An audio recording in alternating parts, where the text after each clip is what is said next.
Blueberry quick bread. This isn't lemon, it's not banana or zucchini, it's just plain old blueberry bread. It's a quick bread, so that means there's no yeast. It's super simple, it's great for breakfast.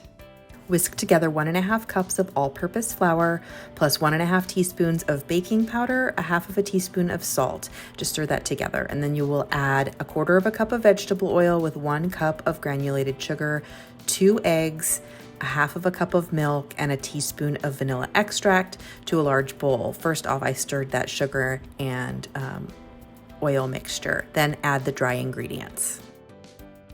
When it comes to blueberries, you can use fresh blueberries, which is what I love doing. If you're adding fresh blueberries, make sure you want to dust them with some flour, and I add a little bit of sugar just so they stay suspended in that batter and they don't all sink to the bottom.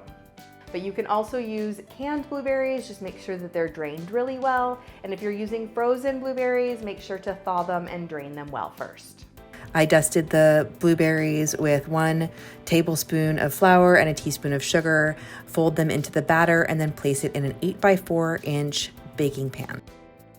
Once this bread is done, you can see how moist and fluffy it is. It's perfect for breakfast. This freezes well too. I absolutely love to slice it and freeze it in sandwich bags for easy grab and go snack time.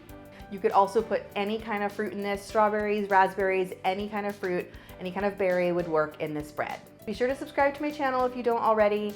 Leave a comment and let me know what you're going to add to this bread, and keep watching for even more easy dessert recipes.